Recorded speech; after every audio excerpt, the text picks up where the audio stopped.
I know for myself, being an activist and understanding the whole budgeting process has been a little confusing, because we always say, well, why can't they do this? Well, why can't they do that? You know, why can't they take that money and pay teachers? Or why can't that money be transferred from that group or from that organization or authority to somewhere else where it's needed? And so I'm hoping that we're going to get some of these answers. I know some of it has to do with the Constitution, some of it has to do with statute, some of it has to do with just because they don't want to do it. So I'm going to bring Jonathan Small with OCPA and Tom Culver up here, and we're going to let them talk about the budget, fact or fiction. Come on.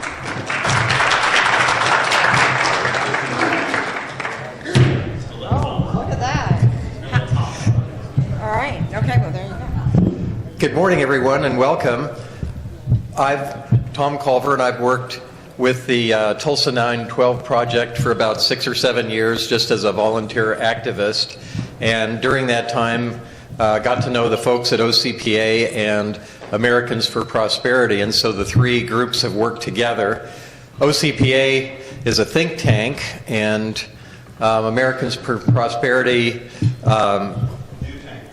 a do tank, and they tend to be pretty well funded. And then the 912 group is sort of grassroots, so I call the three of us brains, bucks, and bodies. And but one of the things that I've found, and several of us found, is that state legislators do appreciate it when citizens come down and chat with them in their offices. Sometimes I've felt like I'm imposing a little bit. For example, Senator Newberry, I'd known him a little bit, had breakfast with him, and then just stopped by to say hello. I was at the Capitol, and he brought me into his office for 20 minutes and talked about a lot of significant things that he was doing. And I've had the same experience with Representative Brumbaugh and others, where you just catch them and they do want to hear from you and they want to hear what you're thinking. And it's helpful when you do that to have some factual information. And lately I've gotten involved with one of the gubernatorial campaigns, and they're hungry for data, so I've done some digging on my own, and OCPA has been helpful, but and I want to put this together in more of a format for activists, but I'll be very brief. A couple of things that have struck me in digging for information. One question is, we've had our state income tax. It used to be at 7% in the late 90s, about 1999, and then gradually it's been reduced to where now it's at 5%. So when you go from 7 to 5, that's a 28% decrease. And one side says, well, that's cost Oklahoma $400 million. Well, I mean, what it did was save the taxpayers $400 million if you're thinking in static terms. But what I looked at was what happened to the revenue every year. And from 1999, when we were at 7%, until 2017, the dollars collected increased by about 60%. Okay? And what that is 2.9% per year compounded growth, which is faster than inflation plus population. So the tax cuts have not resulted in a shortage of dollars. The number of dollars flowing in has grown. Now, those of us who believe that lower taxes stimulate economic growth, that's a piece of evidence where we can say, well, that's one of the pieces that allowed Oklahoma to grow faster than other parts of the country. And over the last 20 years, even though we had negative growth last year, over the last 20 years, our compounded annual growth has been quicker than the U.S. national average. And what I believe, and again, we have a lot of stuff to fix. We've got a lot of stuff to work on.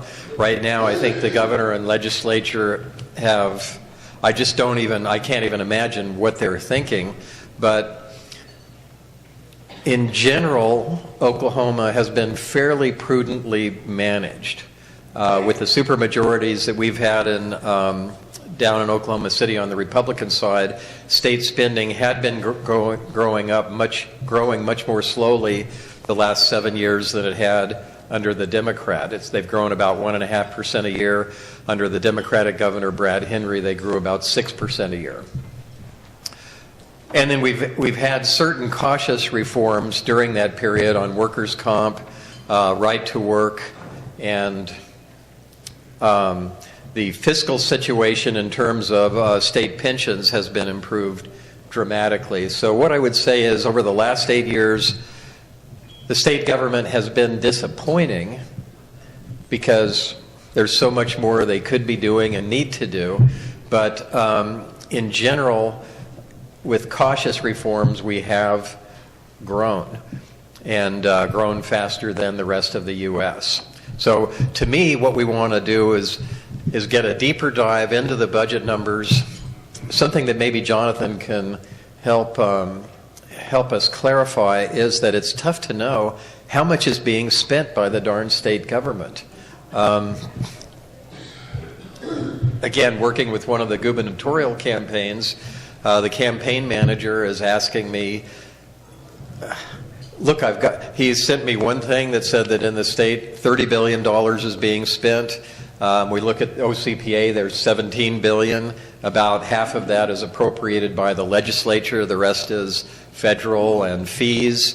And Gary Jones, who's very knowledgeable in this area, says it's 22 or 23 billion. So one of the things that's difficult as an activist is to get a handle on some of these very basic numbers. But what I'm finding is that we can look at a certain set of numbers year by year and start to get an idea of trends. And I think, too, when we're looking at trying to advocate for proper policies, something we want to look at is not just what happened last year. We want to look at how does Oklahoma do over 2 or 3 economic cycles.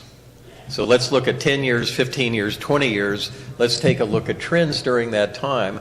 And then we start to get a little bit of a better picture of where we've been and where we're heading.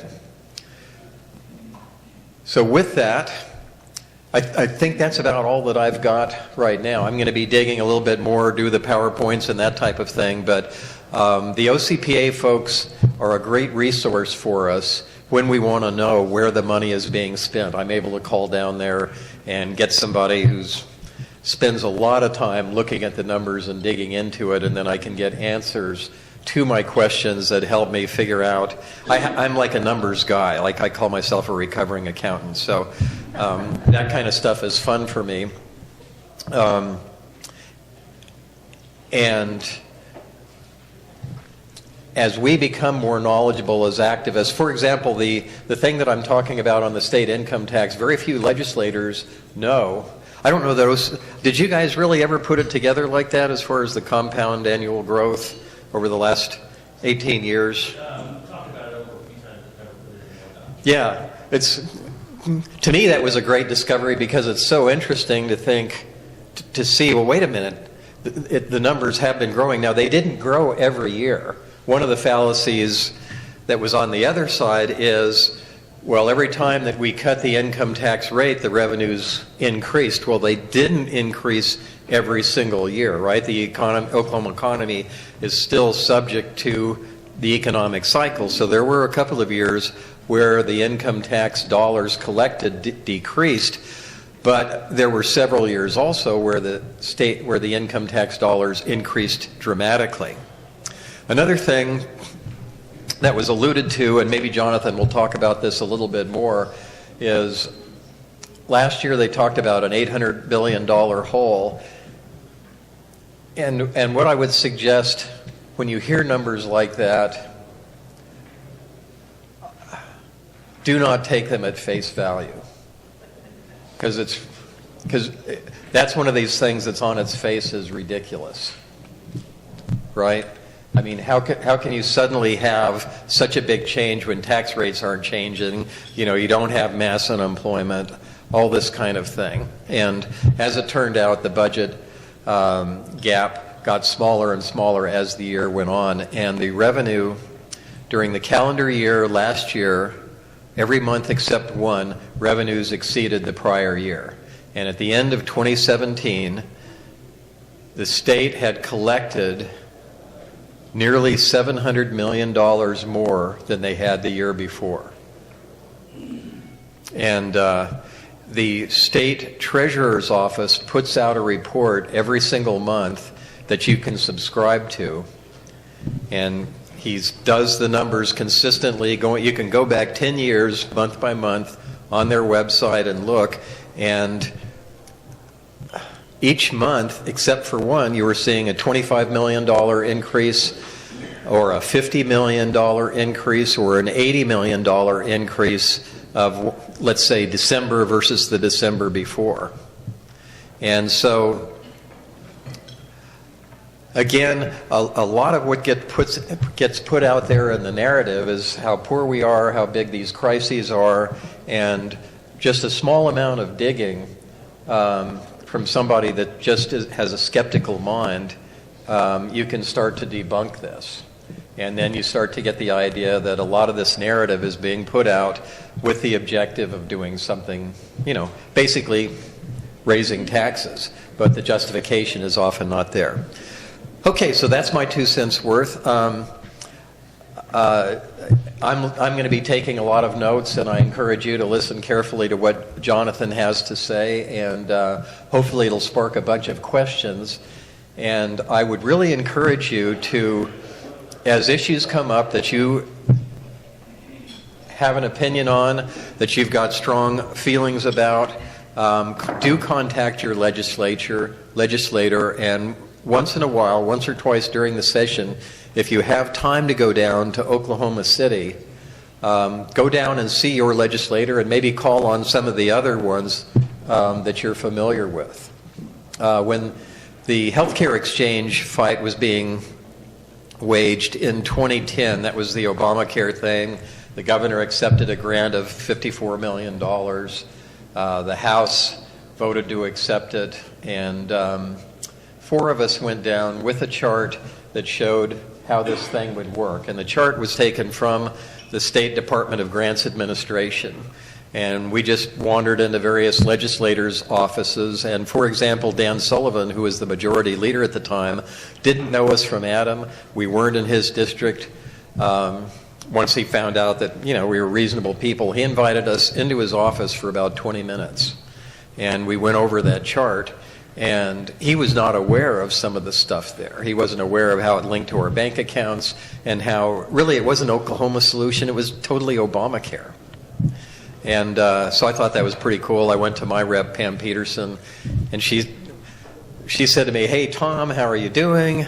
I want you to know that we aren't rhinos. We think this is the best thing, blah, blah, blah. That's why I voted for it." And I said, "Well, okay, that's fine. But I got this chart here, and this is this, and that's that, and so on, and this is exactly Obamacare, and that's what you voted for." And she said, "Oh, no, this isn't good."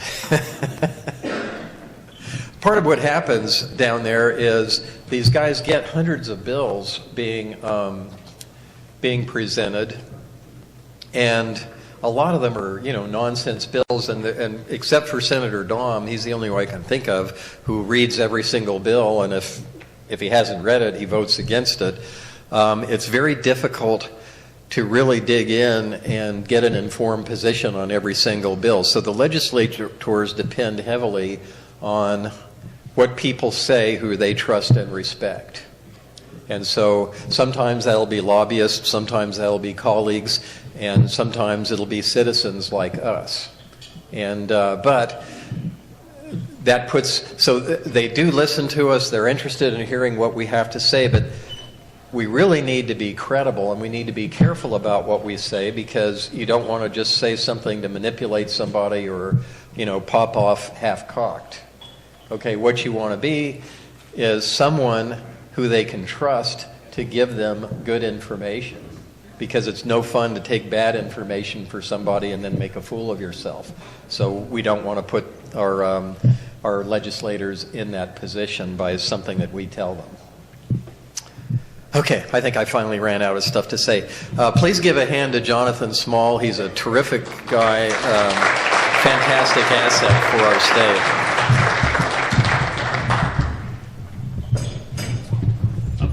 First of all, would you get to join me in thanking Tom for his activism?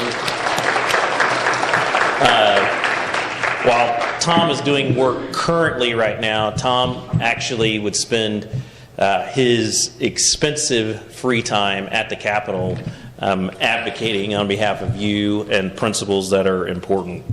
So I don't have slides today because I've got about 3 things that I think are really important, but then I want to take time to take questions on any topic that you have. Also, I completely understand that it's really cloudy outside and that I am a CPA. It also stands for Can't Pass Again. And that I stand between you and lunch. And so that no one nods off, I've got a timer for my presentation portion. And then if you want anything else, you're going to have to ask questions because the worst thing for a CPA is to be blamed for droning on. So I want to start with a couple of items. You heard me say in the combined session, I'm kind of speaking to the choir here, but I think there's one litmus test that the entire grassroots needs to apply to lawmakers. I see DA Rex Duncan here, but I spent most of my time with Rex Duncan working on House staff. Rex Duncan actually remembers what it was like when fiscal conservatism and free markets, limited government, and individual initiative were the agenda for the House of Representatives. I can tell you that during that time, unashamedly, the House fought for the principles that are most important. And I think it's fair to say that Rex and his class, they understood that litmus test.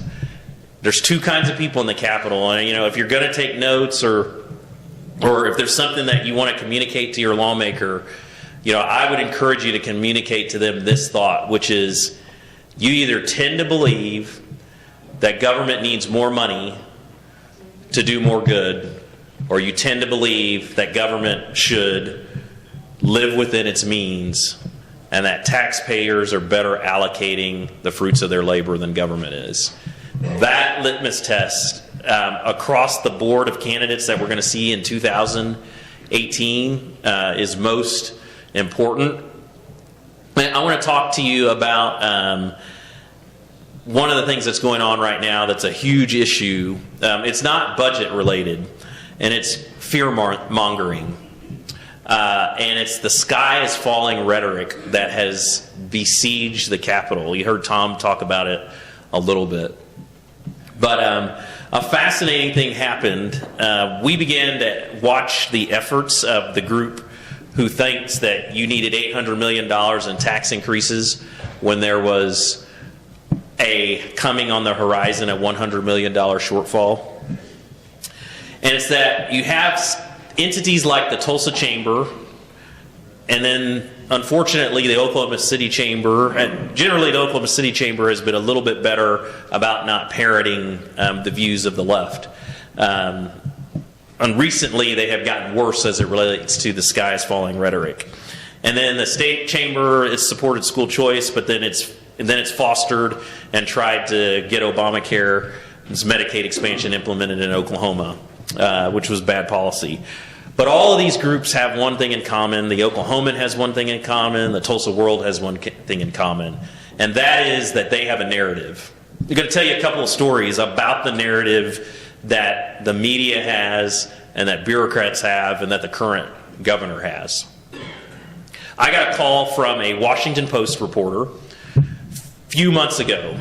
The Washington Post reporter called and said, hey, I'm doing this story about Oklahoma and the fact that Oklahoma is now in the dark ages, that there are no roads or bridges, everyone is starving to death, and everyone barely has one pair of clothes. There's no food or water or anything else like that. So the reporter said, and I'll tell you when I'm being a comedian and when I'm actually, being serious. The reporter said, "Hey, I'd like to interview and talk with you about this." She said, "Do you have time or whatever?" I said, "Yes. I'm one of the few Oklahomans that actually had a meal this morning, so I'm teasing. I did say something sarcastic, but before we started the interview, I said, 'Can you promise me that if I spend time with you on an interview, that you are going to run our perspective in your article? I'm not asking you for us to be the only one. Just if you talk to me about something and I take time to talk to you, are you going to run some of what I have to say even though it doesn't fit your narrative?'" And she said, "Yes, I promise to do that." This DC-based Washington Post reporter promised to do that. That should have been my first signal that she was lying. But anyway, so I spent about 45 minutes. She asked me question after question about what was going on in Oklahoma school districts, what teachers were facing, what was happening. We talked about the burden that was put on school districts by passing Common Core. We talked about the challenges that districts have had for a long time where teachers are not empowered, but the bureaucracy in Oklahoma City is, and both teacher morale, teacher salaries for those that have earned it, and the performance of students has suffered. I gave her fact after fact about the point that from 1992 to 2014, based on their numbers, so this isn't any OCPA numbers, based on their numbers, the growth in non-instructional staff grew by 38%, when the growth of students was only 16%, and the growth of teachers was only 12%. We found out and studied that from 1992 to 2014, the reason that we stop at 2014 or 2015 is that's when the most complete available data is available. And during that time, real wages for teachers only increased 4%. Even though over that period of time, what's fascinating is that from about 2006 to 2015, local school districts in Oklahoma increased local funds by over $1 billion. Oklahomans across every county are paying $1 billion more in property taxes. Now that has come from the economic growth that you heard Tom Culver talk about. It's come from voters approving the increase of millages for various bonds. So we talked about this data. She talked about the narrative of massive Republican tax cuts. Well, here's what's fascinating. The last large tax cuts was passed by Rex Duncan in his class. The current group of Republicans, they've only cut the income tax 0.25% one time. That's it. There hasn't been a massive tax increase passed in Oklahoma to help Oklahomans since Fallon has been elected. It's not a commentary on Governor Fallon. Okay, well maybe it is. But the fact of the matter is no one can blame tax cuts for the decline in the economy. And she said, "Well, then what's the problem?" And I said, "Well, Oklahoma has this really funny thing." And she said, "Well, what's that?" "We're an oil and gas state." And she said, "Really? Yeah, I've heard about the big giveaways and how that's bankrupting the state." I said, No. I said, in 1 year alone, from 2015 to 2016, September 2015 to September 2016, Oklahoma lost 21,800 oil and gas jobs and manufacturing jobs. Even the governor remarks that from the time oil prices dropped from $105 a barrel, and all this detail is important to you because this is an investigative journalist. They should care about what the truth is. I said from $105 a barrel down to $25 a barrel, the governor notes that 26,000 high-paying jobs were lost. This is somewhat sad for Oklahomans. We're not as diversified from oil and gas as we hoped. We're much better than we were in the 80s. But the real income loss to Oklahoma on those jobs is nearly $1.5 billion. Fascinating statistics. She said, "Well, give me some more information." I said, "Well, okay, so there's this really boring place." I said, "Excuse me, I'm a CPA, don't gloss over. But if you go to this place called the Tax Commission, they report that from 2014 to 2015, Oklahomans' taxable income declined $13 billion in 1 year. From 2015 to 2016, Oklahomans had to cut their purchases subject to sales tax by $4.7 billion. So our message early on was, the state coffers are hurting because Oklahomans were hurting. That's it. Now, I know nobody likes to hear it, but the fact of the matter is, when your economy isn't doing very well, you have less money that comes in the state coffers. That's just the way it works, particularly at the state level, because now I know Oklahoma does play some games with its budget, but for the most part, in comparison to the federal government, we can't print money or borrow for general operational spending. So we talked about the 4-day school weeks.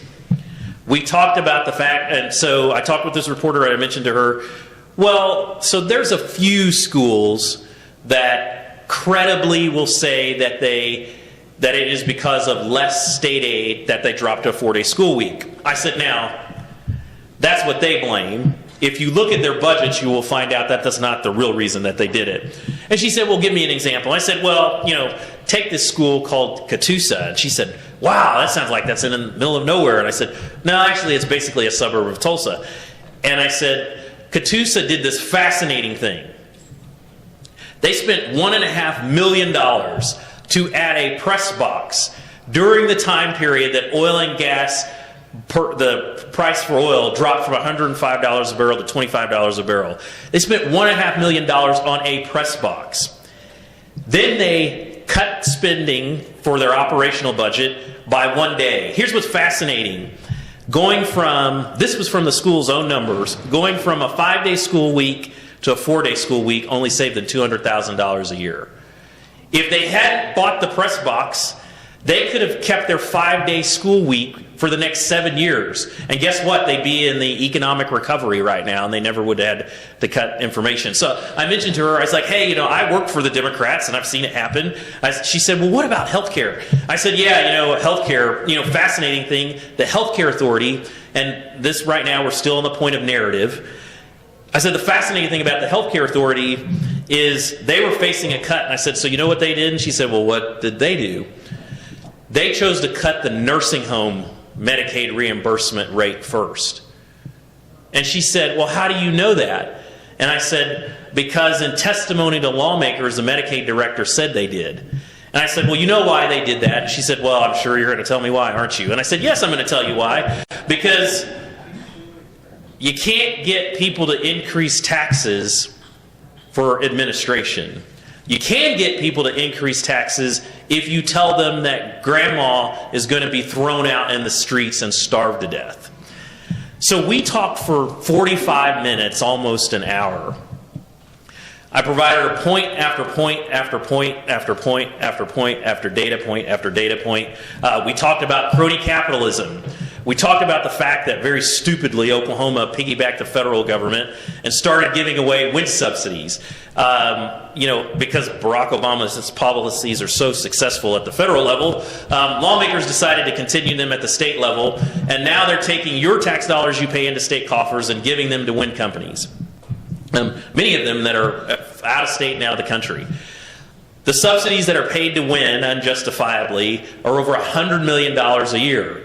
I pointed out that a $5,000 teacher pay raise is only $246 million. So the things that you heard me lay out with Dr. Coburn. We finished the interview. She said, wow, Jonathan, you're really knowledgeable. I appreciate your bipartisan background, blah, blah, blah, blah, blah. The article ran, and she didn't reference OCPA once because she already had her narrative. Her narrative was backwards Oklahoma, who in a majority voted for Trump, refuses to pay teachers, and they handed over the farm to oil and gas companies. Now, regardless of your feeling about the profits of oil and gas companies, whether or not they can survive for gross production tax, they now tell us that they can, so 5% is a reasonable compromise. The fact of the matter is that reporter was not interested in writing the truth. The same identical experience happened with The Economist. Many of you might have seen on social media those who were pushing the need to increase your taxes by $800 million. They were circulating an article called, "What's the Matter with Oklahoma?" So I heard something happened in the sports world, and I heard a commentator, and he said, whenever you begin the statement, I probably shouldn't say this, but you probably shouldn't say it because it means it's going to happen to you. So there was something that I was about to say, but I probably shouldn't say it. I won't say it. Here's what I will say, though. This reporter is D.C. based. This reporter, based on all accounts, probably has not spent a lot of time in the United States of America. I asked him, I said, hey, he said, I'd love to talk with you, Jonathan. You got a great resume. I see you've got a bipartisan resume. And he said, well, can I start talking? And we actually, Trent's sitting here, we actually strategized about this meeting. Because at first I said, well, I'm not going to waste my time with that guy. They've got their agenda and their narrative. It's a waste of time. And we said, well, let's take it because it's The Economist. About to start a question, I said, well, hold on. I said, I've worked for Democrats and Republicans since 1997. I've been working to provide the truth to Oklahomans. If I spend any time with you in this interview, do you promise to run our perspective? And then I specifically asked him, or do you already have a narrative? And it was kind of silent on the phone. And he said, well, I promise you that it won't be a waste of your time. And I said, no. I need to know, do you already have a narrative for this story? And he said, well, we are talking about, the concerns of, what the needs of government are. And I said, okay, so I know you're in D.C., you don't know me, I don't really have time for BS.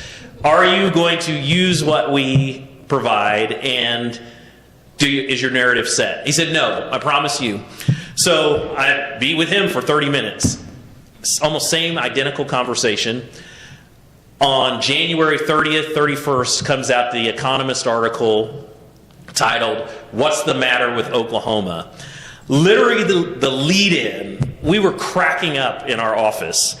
The lead-in to this article that was being promoted by the State Chamber, the Tulsa Chamber, the Oklahoma City Chamber, and groups of people trying to raise your taxes by $800 million was the lead-in about a school and a dirt road. And a sarcastic comment about the name of the town. That literally was what they were trying to pass for as journalism. And folks that supposedly have your best interest, including the governor, ran with that story like it was the greatest thing since sliced bread. This story had all kinds of lies in it. It said that state funding to education had been cut by 28%. It had all kinds of distortions. So that's the second thing. I talked to you about the philosophy and the narrative. There is a narrative in the Oklahoman, the Tulsa world, and most of the media outlets that's opposed to your viewpoint. And so when a lawmaker tells you what someone else says about Oklahoma, I told somebody that was reacting to this on our board, I said, thank God Oklahomans and the rest of the country don't pay attention to what the narrative says about Donald Trump. Because if we wrung our hands about what the media says about our views at the national level, Elizabeth Warren or Hillary Clinton would currently be the president of the United States of America. So narrative is really important. Also want to start with, or want to leave a last moment. So there's one thing that you need to know that you just need to hammer the opposition with. And every time they ask you for more money, ask them how much money is adequate funding and what's the concrete authority for that amount being the right amount of money. It's fascinating. They actually don't have an answer. I've seen Jenny White, Jason Nelson several times in debate with the school administrators when they'll say, well, we need adequate funding for education. And so they'll ask them, well, how much is adequate? They don't have an answer. They just want more. They want 2009 levels. So I'm going to tell you a little bit about 2009 levels, and then we need questions so you guys don't fall asleep. So it's fascinating. You know why they always go back to 2009?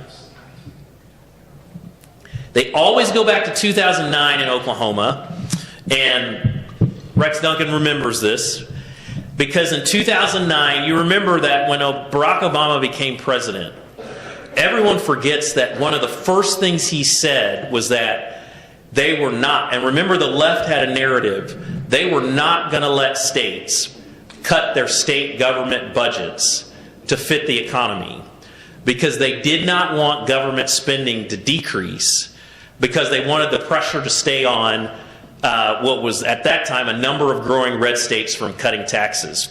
So if you remember from the Obama stimulus, it sent billions of dollars in cash to state budgets. Ordinarily what happens in an economic downturn, particularly the one that happened caused by the Great Recession, states adjust their budgets to fit with the pocketbooks of their taxpayers.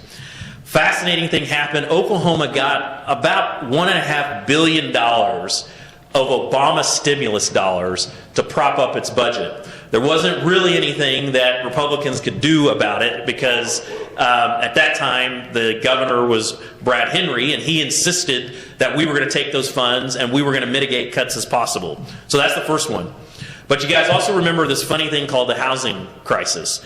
You remember that the housing crisis and overinflated housing values, and because of the manufacturing components of new home construction and because of the federal subsidization of housing loans, housing has a big factor on the U.S. economy and even Oklahoma's economy. So you had the housing crisis overinflate the economy. Then you had federal stimulus of $1.5 billion overinflating state budgets. Those combined to force a completely unrealistic number for per pupil spending, per pupil revenue, Medicaid spending per person.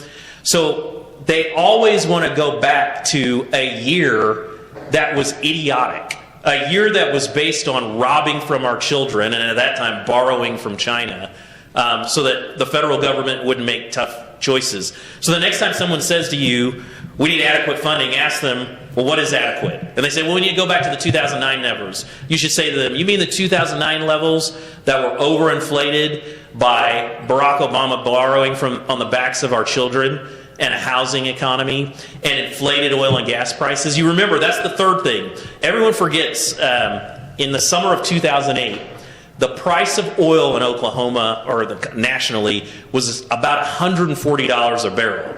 You'll remember that the economy basically tanked at the end of the summer in 2008 because that was unsustainable.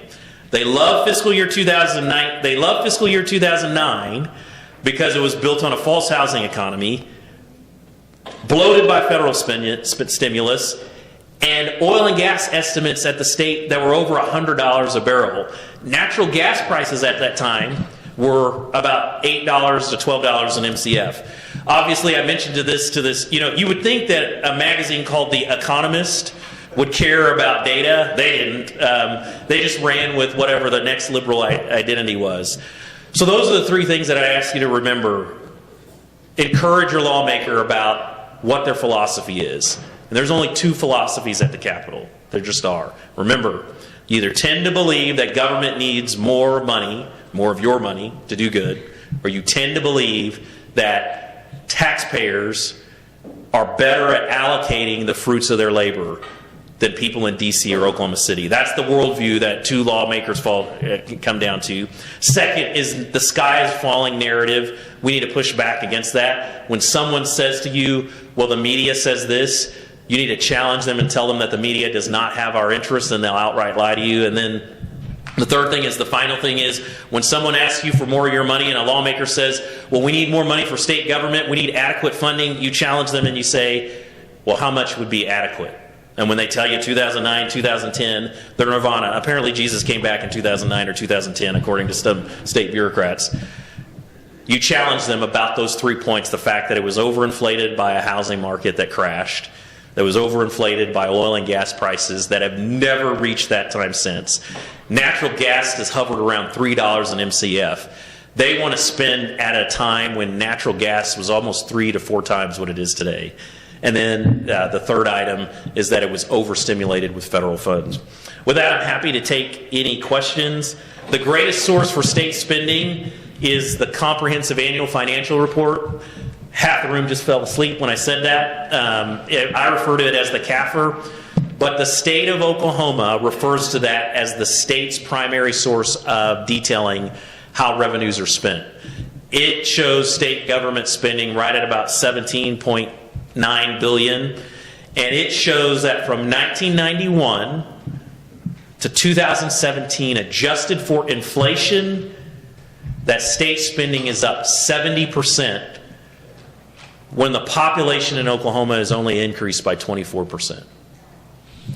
So anybody that tells you that government is on a high trajectory growth, Tom Culver is right that it's only, and I want to say this with all due respect because of the ideology and the perspective of the governor, the only reason state spending has been slowed since the current governor was elected is because we've had 2 economic downturns.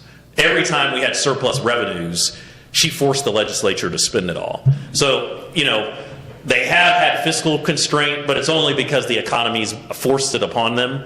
It's not because that's what they would have chosen to do, because in the 2 years that we encouraged them to cut spending and create a surplus for savings in future years, the governor forced them to spend more. Without having you take any questions about anything that you have, it's 1117. Comprehensive Annual Financial Report. It is produced by the Office of Management and Enterprise Services. So I'm going to get really nerdy on you. You guys are going to think that I'm somebody that you don't want to eat lunch with or have a beer with. If you go to page 192, on page about 192 is where there's 2 pages that show state spending and revenue for the last 10 years. So by their own numbers, they have, considering the economy and since statehood, they have record revenues and record spending, adjusted for inflation and even adjusted for population growth, and it's still not enough for them. Yes, sir. Jonathan, I've heard, I'm relatively new to Oklahoma politics. I just moved here 7 months ago. But I'm married to a local, so I've heard over and over again this constitutional problem of accountability of agencies across the board. Please help me understand what that problem is and what the solution is to creating the ability of the governor and the legislature to hold agencies accountable. So you ask a really good point. I'm going to go very quickly because Trent is the expert on this, and he'll talk about this in lunch. But so I'm just going to tell you, so lawmakers are making excuses. I worked for Democrats. They got agencies to do what they wanted. Rex would tell you he was in the legislature. You want to know what's fascinating? Is during the downturn when Scott Meacham, a Democrat who was my former boss, when he was treasurer and Brad Henry was governor, the Medicaid agency never threatened to throw seniors out of nursing homes into the streets. Because the Democrats knew that they controlled the purse. And the number one problem is that, I'm just going to be blunt, and I know it's on camera, is that the current majorities, they let the bureaucracy run them ragged. The stunts that are played by agencies today, they never would have been played against Gene Stipe and other Democrats. Ever. Literally, they sent a bill to Frank Keating for him to sign it that zeroed out the budget for the Commerce Department and the governor's office. That's the kinds of stuff that the Democrat-controlled legislature did to make sure the bureaucracy did what they wanted. So my view is that lawmakers actually use as an excuse the state constitution and agencies. It is true that our system is poorly designed. Again, it was designed by good old boy, populist politicians who felt like Oklahoma City was a way to enrich the rest of the state. I don't mean Oklahoma City proper, but as in the seat of government. But I think there's a lot of excuses being made. I could solve the problem with the Medicaid agency easy. You know what the governor should do? When the Medicaid agency came out and said that they were going to have to cut provider rates 25%, and they only needed $7 million. $7 million is all they needed out of a total state budget of $17 million to prevent grandma from being thrown out in the streets. As governor, if Frank Keating had been governor or Tom Governor would have been a governor, he would have been in every front of every news camera, and he would have called a press release, and he would have called down agencies for using the most vulnerable as shields and captives to achieve their ends. And so that's what the next governor is going to have to be willing to do until some of these reforms pass that make accountability a little bit better. But there's way more excuses being made about the bureaucracy. I promise you, because I worked for them, the Democrats did not allow the bureaucracy to do to them what the current group of Republicans allows the bureaucracy to do to them today. Yes, Jenny. Odd question, but I'm really dying to know the answer to this. You know what COGs are, right? Yes. You have ACOG and NCOG, Right. and I think there are several different Right. COGs. There's 11 of them. There what? 11 of them. And this is part of the reason why I wanted to ask this question. I wanted more information about this. So I became an elected official in my town, which is a very small town. And we have very crumbling infrastructure because we're trying to make up for some really bad management of our town. So we actually went to the water department and worked with an engineering firm to try to get a loan or a grant to be able to replace some of our water infrastructure. We had that worked out with the Oklahoma Water Resources Board. We were kind of at the top of that. We kind of expected to be able to get that grant, and then all of a sudden we get this phone call saying that's not going to happen for us because ACOG took half of the money that was allotted to ORB and then turned around and they took it to allot to their group of cities and towns. We're a member of ACOG, but we're the smallest. I believe we're the smallest one in that particular COG. Where does the COGs get their money in the budget, and how do you go about then trying to make people understand that this is a layer of bureaucracy that is completely unnecessary? Because if you can already petition OWRB, for funds, and I don't even like to do that, but Right. in our particular case, we just don't have much Right. choice. How can we go about trying to, because I know that's millions of dollars, just their administration alone is almost $1 million. Right. No, Jenny, you asked a really good question. Long story short, I also have had the distinction of testifying in federal court about fraud and graft that was funneled through COGS.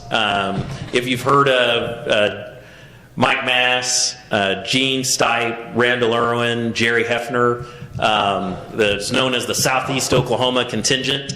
It's that kind of philosophy to government, why the COGS exist, why we're still giving money for advertising for local government through multi-county organizations. And the COGS get most of their power, it's derived from statute.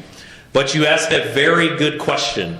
Why do they exist? And that's what we're talking about, where through the Commerce budget, it's slowly cut it, but through the Commerce Department, for decades, lawmakers have funneled operational dollars to be used however COGS want them to fund the administration. COGS have been notorious for transmitting money between each other against the will of the legislature in the bill that they passed.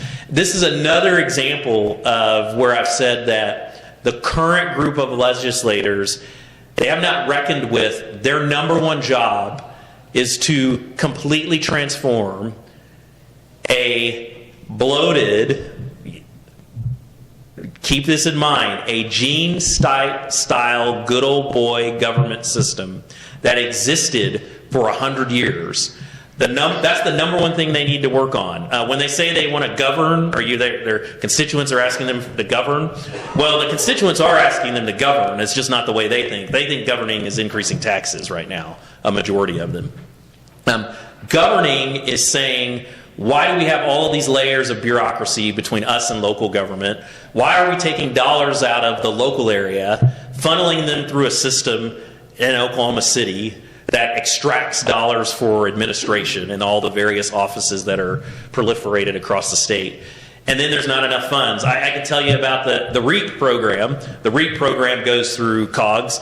OCPA has worked continually. I keep talking about Rex Duncan because he and I have war stories. You think it's bad today. You should have seen it when Republicans took control in 2005. The whole reason I testified in federal court is that literally the Southeast Oklahoma contingent, they would funnel money through the Department of Commerce, and mysteriously it would show up in dog food plants, literally a dog food plant, in the Coyamichi Development Authority. Keto is another cog. That's how I know way more information. I've told my wife that I know so much useless information that we would all starve to death if it were not for the inefficiency of government. But you're just going to have to impress upon your lawmaker, why can this unelected entity that is between the layer of state government, city government, and county government, how did they have the ability to intercept the whole reason that the Oklahoma Water Resources Board is supposed to exist? I also have one story that because I know, Jenny, you'll really get after this. So the next stage that's going to break, so you had the fraud at the health department. The next stage that's breaking is this massive mismanagement and really fraud and the misuse of some of the monies that were at the Medicaid agency that you as taxpayers have now had to bail out $172 million.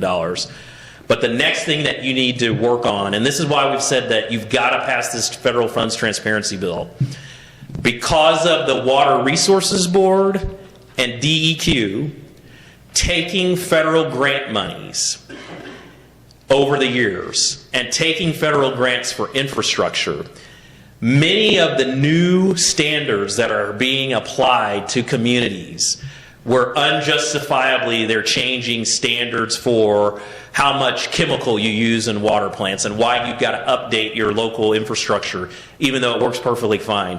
It is literally because they accepted free federal flowing dollars that pass through an administrative cut to the agency so they can hire more employees.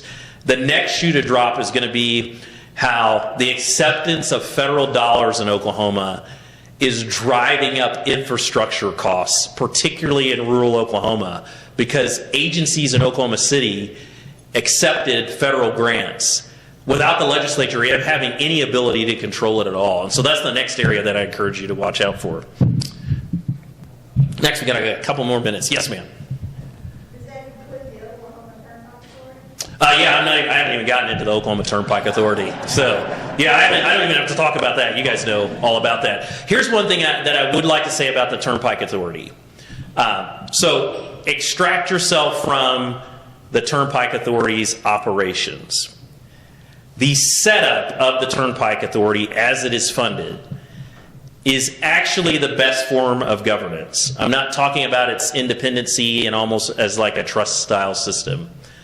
But if you are an economic, free market oriented person, you want user fee based government.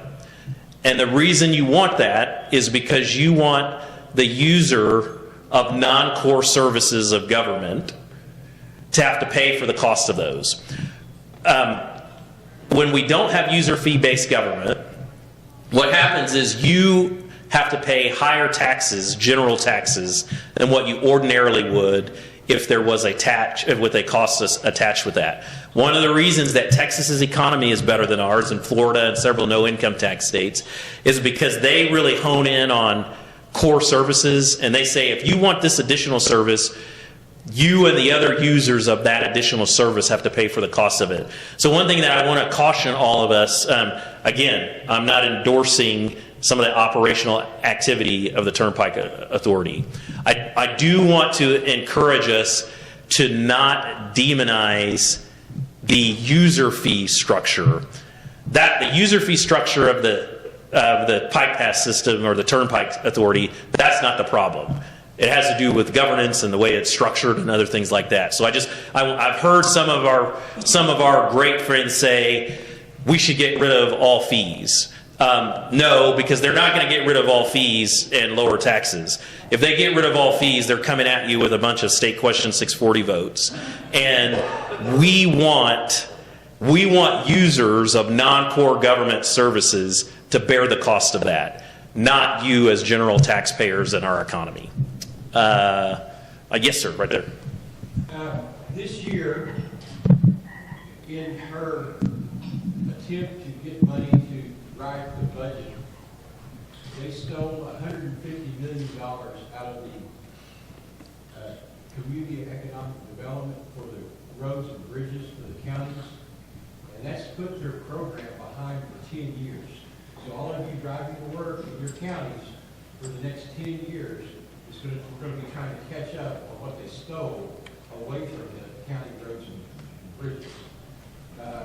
They usually provide $120 million a year, and they took the $120 million a year away, plus an additional $50 million on top of that. So they really pretty much stopped the entire program. This was a way to equally distribute the money for the roads and bridges throughout the state, through the county governments. It's really, I've got county commissioners there to say that they're going to change their party because they can't trust the Republicans in Oklahoma City because they stole all the money. Right. Well, I do appreciate you saying that. So there's a couple of things. OCPA has a view that's going to kind of make county commissioners mad about CIRB. So part of Oklahoma's problem is we have got to get away from this expectation that it's the state's job to pay for local government. They don't do that in Texas, and they pay teachers significantly better. Part of the reason that we don't have the accountability that's necessary is because there's too much money being taken out of your pockets in the districts that you live in and sent to Oklahoma City.